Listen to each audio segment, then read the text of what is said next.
This is Chris McDaniels. Like, subscribe to Team W Wrestling on YouTube, subscribe to my other channel, Word of Chris, and subscribe to this channel, Chris McDaniels, and follow me on Twitter, Instagram, and both of my TikToks. I'll be down there in the description box.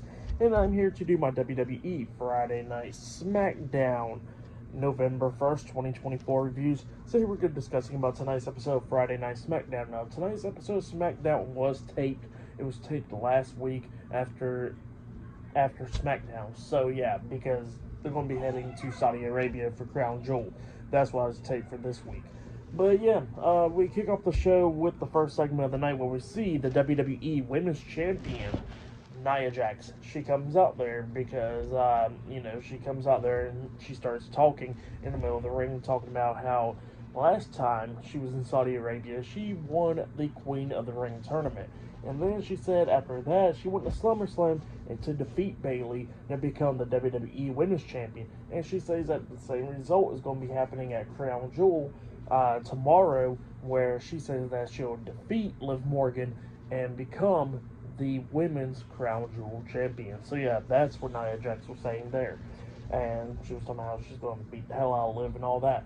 But then all of a sudden, Nia Jax gets interrupted by the WWE Women's World Champion, Liv Morgan, Dominic Mysterio, and Raquel Rodriguez, the Judgment Day. They come out there, and Liv was talking about how there ain't no way in hell that Nia Jax is going to be the one to defeat her, because she says that, she was in she was in Saudi Arabia months ago, and she says that that's where she won the Women's World Championship. So yeah, she says that she's been champion longer than Nia Jax has, and she says that she retired Bayley, went to SummerSlam, defeat Rhea Ripley, took her man, and all that. So yeah, that's what Liv Morgan was talking about, and then she says that the same result is going to be happening, where she's going to defeat Nia Jax at Crown Jewel to become the Women's Crown Jewel Champion. So that's what she says there, and she says that she already defeated Nia Jax the last time they was in the ring, and it will happen again. So yeah, that's what Liv Morgan was saying.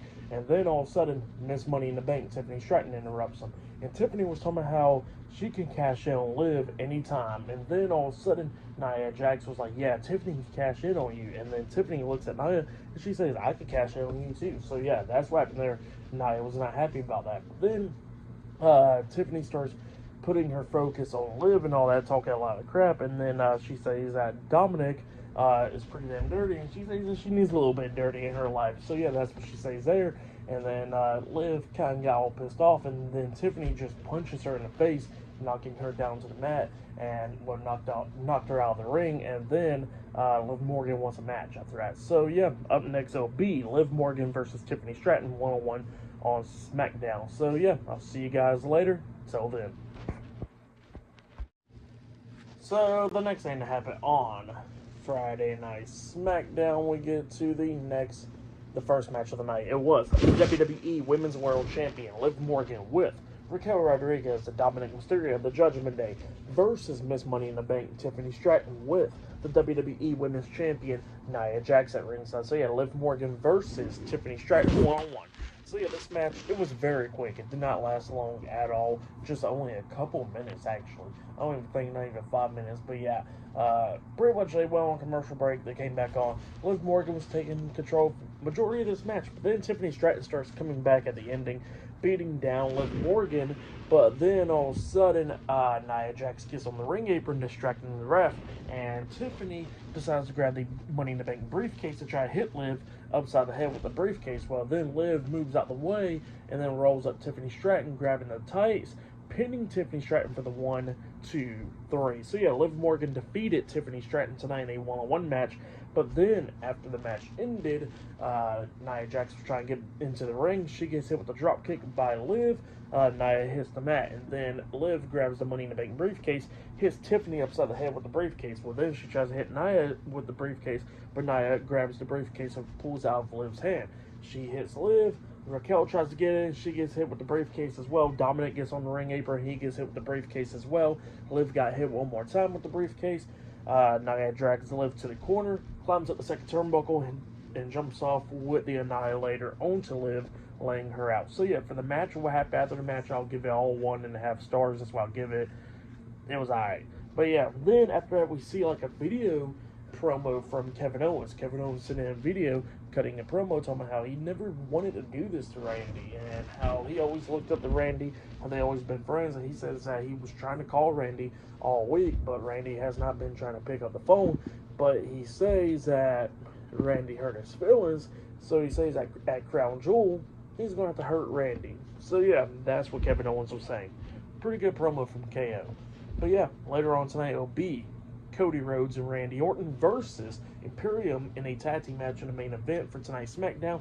But up next it'll be the Street Profits versus Pretty Deadly one-on-one up next in the tag team match. So yeah, I'll see you guys later. Till then. So the next thing that happened on Friday Night SmackDown, we get to the next match of the night. It was Angelo Dawkins and Montez Ford, the Street Profits with B-Fab at ringside versus Elton Prince and Kit Wilson, Pretty Deadly, in a tag team match tonight on Friday Night SmackDown. So yeah, we get to this match, and this match is pretty decent. Pretty Deadly was actually taking control of this match a good bit in this one. I like that one tag team move that I always do with Kit Wilson getting onto Elton Prince's back and he gets like launched, hitting a code breaker. He did that to Angelo Dawkins. He pinned him, but Montez Ford broke up the pin at the count of 2. At one point, Montez Ford got knocked out of the ring by Elton Prince, and the Elton Prince, Kit Wilson was distracting the ref, and Elton Prince gets on the ring apron, grabbing onto Angelo Dawkins' face. But then B-Fab comes up, pulling Elton Prince off the ring apron, picks him up and hits a scoop slam onto him outside on the floor, a body slam onto him, taking out Elton Prince. Well, then that's when Angelo Dawkins punches Kit Wilson in the face, lifts him up onto his shoulders, and then tags in Montez Ford. Montez Ford climbs at the top turnbuckle. He jumps up with a super blockbuster onto Kit Wilson, and then Ford pins Wilson for the 3 count. So yeah, the Street Profits defeated Pretty Deadly tonight in a tag team match. That's what happened. For that match, I'll give it 2 stars. That's what I'll give it. But yeah, it was pretty decent. But yeah, still more matches to come later on tonight. Cody Rhodes and Randy Orton versus Gunther and Ludwig Kaiser of Imperium later on tonight, and much more. So yeah, I'll see you guys later until the next thing that happens on Friday Night SmackDown. See you guys later. Till then. So, the next thing that happened on Friday Night SmackDown, we get to the next match of the night. It was Bayley and Naomi versus Candice LeRae and Indy Hartwell in a tag team match. So yeah, we get to this tag team match, and yeah, this match, well, this is Indy Hartwell's last televised match because she got released today, actually, a couple hours before SmackDown. But this SmackDown was taped, so that's why she's still on the show. But yeah, unfortunately, she got released today, so this is her last WWE televised match as of now. So yeah. But yeah, we get to this match, and this match, it was okay. It was going back and forth and everything. We started getting towards the ending of this match where we see Naomi get tagged in, where Candice LeRae pushed Bayley into Naomi, knocking Naomi off the ring apron, where she tagged herself in. So Candice LeRae did not know about that, and then Indy Hartwell and Candice LeRae starts going at it with Bayley. Bayley comes back, hitting the Bayley to belly onto Indy Hartwell, taking her out, and then Candice LeRae comes in there, knocking down Bayley. And then she springboard off the second rope, hitting a moonsault onto Bayley. She pins Bayley, but obviously the referee counting because Naomi's the one tagged in.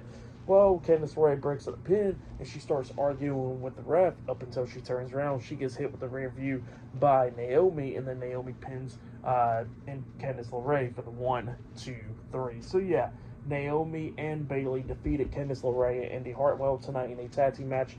That's what happened. Pretty decent match. For that match, I'll give it 2.5 stars. That's what I'll give it. But yeah, still more stuff to come later on tonight on SmackDown with the Bloodline up next and all that. So we're going to be seeing what happens up next on SmackDown. So yeah, I will see you guys later. Till then.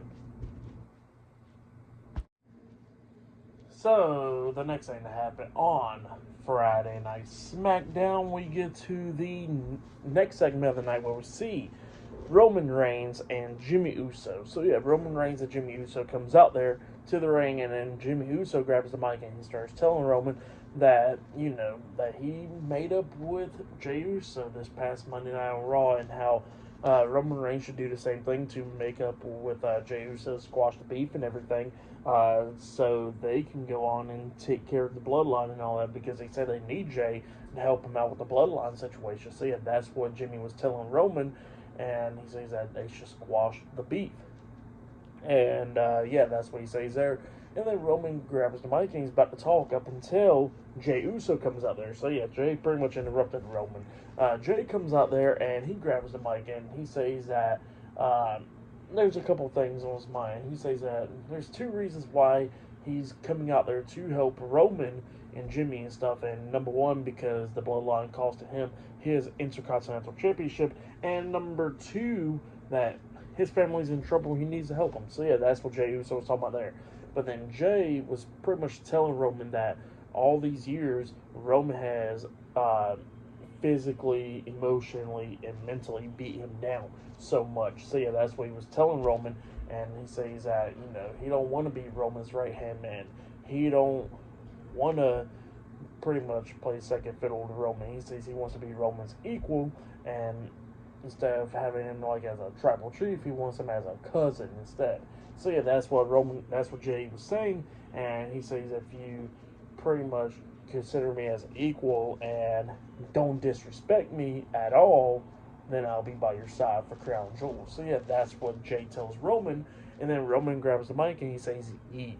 So yeah, Roman and Jey squash the beef finally, and then we see Jimmy go to one side. He throw up his one, and Roman's just looking at him weird, like, what the hell? And then Jey walks over, and then he throws up his one, and then Roman looks at both of them, and then he gets in the middle, and then he throws up his one as well. So yeah, the OG bloodline has reunited almost fully. We're still waiting for Sami Zayn, but we definitely got the OG one for sure with Roman, Jimmy, and Jey. So yeah, that's what happened there. The bloodline reunites tonight on SmackDown. Pretty good segment.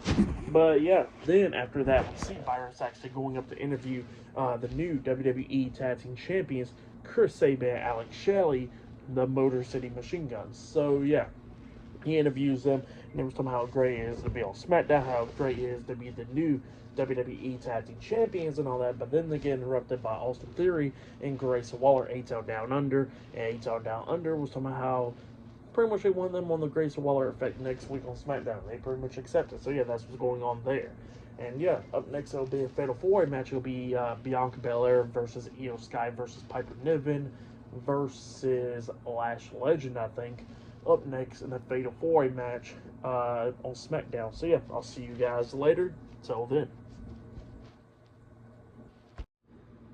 So, the next thing that happened on Friday Night SmackDown, we'll get to the next match of the night. It was one half of the WWE Women's Tag Team Champions, Bianca Belair with Jade Cargill at ringside versus Io Sky with Kairi Sane at ringside, Damage Control versus Lash Legend with Jakar Jackson at ringside, Metaphor versus Piper Niven with Chelsea Green at ringside. So yeah, it was a fatal four-way match. So yeah, we get to this match, and this match, it was pretty good.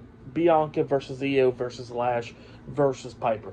And yeah, going back and forth and everything between all four of these women. At one point, Lash Legend actually hits her finish move onto Bianca, and then she was pinning Bianca, but then the pin got broken up at the count of two because Chelsea Green actually pulls Lash Legend out the ring. So yeah, the pin got broken up at the count of two. Jakar Jackson goes up and knocks Chelsea Green down. Kairi Sane comes up brawling with Jakar Jackson, but Jakar beats down Kairi as well. And then Jakar turns around. She gets hit with a punt kick by Jade Cargill, and then Jade Cargill turns around. She gets hit by Lash Legend.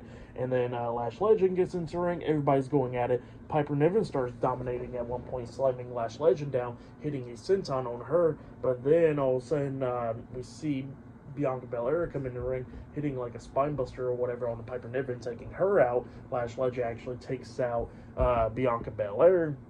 And then she was actually dominating and all that stuff. But then, all of a sudden, Jade Cargill gets in the ring going face-to-face with Lash Legend. You know, there's no disqualification and stuff. But then Jade got drugged out the ring by Jakar Jackson and either Kairi Sane or Chelsea Green, one of the two. and then Jay Cargill actually takes both of them out outside of the ring, and while Lash Legend was looking on with that, all of a sudden Bianca comes up from behind, picking up Lash Legend, struggling and all that, and she actually hits the KOD onto Lash Legend. They was close by the corner and stuff, but after she hits the KOD and she's like on the mat and stuff, laying down on the mat, all of a sudden we see Io Sky jumping off the top turnbuckle with a moonsault onto Bianca, and then Io pins Lash Legend for the 1, 2, 3. So yeah, Io Sky defeated Bianca Belair, Lash Legend, and Piper Niven tonight in a Fatal 4-Way match to pick up momentum for her team for tomorrow at Crown Jewel. So yeah, that's what happened there. Pretty good Fatal 4-Way match. For that match, I'll give it 4 stars. That's why I'll give it was a good one. But yeah, that's what happened there. But then, after that match ended, we see Cody Rhodes getting ready for his match later on tonight on SmackDown, and then Randy Orton comes up talking to Cody, talking about how he's going to take care of Kevin Owens, and then Cody says, hey, can you save me a little piece of him because I want to get my hands on him too? And then Randy was like, well, I can't make any promises because I want to take care of him. So yeah, that's what Randy says, and while Cody's like tying his boots and stuff, Randy actually takes a big glance at the title. So yeah, that's what happened there. Pretty interesting. But yeah, still to come later on tonight. Up next, actually, will be Cody Rhodes and Randy Orton versus Gunther and Ludwig Kaiser Imperium. Up next in a tag team match on SmackDown. So yeah, I'll see you guys later. Till then. So, the next thing to happen on Friday Night SmackDown, we get to the next match of the night. But before we talk about the main event, we got to talk about a couple of promo packages. So, yeah, we see one of Andrade, Carmelo Hayes, and LA Knight, how they all three was talking about how they're going to win the United States Championship tomorrow at Crown Jewel. So, yeah, that's what was going on there. And then we see one of Solo Sikoa with Bloodline, and he says that pretty much everybody's trying to make him out to be the bad guy and all that, because he says that he's not the bad guy. He says that everybody left him, like his brothers left him, and how he was always there to protect Roman and all that, but Roman lost, and he says that he's the new tribal chief. So yeah, that's what Solo was saying, and he says that all three of us are going to acknowledge him tomorrow at Crown Jewel. But then we get to the main event. It was the undisputed WWE Universal Champion Cody Rhodes and Randy Orton versus the World Heavyweight Champion Gunther and Ludwig Kaiser Imperium in a tag team match in the main event for tonight's episode of Friday Night SmackDown. We get to this match, and this match, it was a good one. Orton and Gunther was going at it back and forth and everything. Orton at one point hit the DDT, the draping DDT off the second rope on the Gunther. He tries to hit the RKO, but Gunther reverses that and stuff. Cody Rhodes got tagged in, and then Gunther tags in Ludwig Kaiser, and Kaiser and Rhodes is going at it back and forth and everything. Cody springboard off the top rope with the Cody cutter onto Ludwig Kaiser. He starts setting up for the crossroads up until Gunther comes in there, tries to hit the chop onto Cody while he had Ludwig Kaiser for the crossroads, but Cody ducks the chop. Orton comes in there, hitting the RKO on the Gunther, taking him out, and then Cody Rhodes hits the crossroads onto Ludwig Kaiser, pinning him for the 1, 2, 3. So yeah, Cody Rhodes and Randy Orton defeated Gunther and Ludwig Kaiser of Imperium tonight in a tag team match, and that's what happened. But then, after the match ended, Randy Orton and Cody Rhodes are celebrating. Cody Rhodes is on the second turnbuckle celebrating and all that stuff after the match. But then Kevin Owens comes into the ring with a steel chair, hitting Randy Orton in the back with a chair, laying him out. Cody Rhodes gets off the turnbuckle, and he spots Kevin Owens, and he's walking out towards Kevin up until Gunther gets back into the ring, locking on a sleeper hold onto Cody, with Kevin Owens staring on and stuff, with a bunch of security guards trying to break them all apart. So yeah, and Gunther put Cody Rhodes to sleep. But yeah, that's what happened there. Pretty good stuff for the main event. I'll give it 3 stars. That's what I'll give it. It was good, but yeah, it was just alright. But yeah, for match of the night, I gotta say it was that Fatal 4-Way match. For tonight's episode of Friday Night SmackDown, it was okay. I'll give it 7 stars. The first hour I didn't really care for. The second hour was way more better with the Bloodline stuff, and then the main event was alright. The Fatal 4-Way match obviously was match of the night. So the second hour of SmackDown was pretty decent. The first hour didn't really care for. Not the best go-home show for Crown Jewel for SmackDown, but at the same time it was taped, so yeah. But yeah, that has been my Friday Night SmackDown reviews. Like, subscribe to Team W Wrestling on YouTube, subscribe to my other channel, Word of Chris, and subscribe to this channel, Chris McDaniels, and follow me on Twitter, Instagram, and both of my TikToks. They'll be down there in the description box, and I'll see you guys later for tomorrow's Crown Jewel reviews. See you guys later. Till then.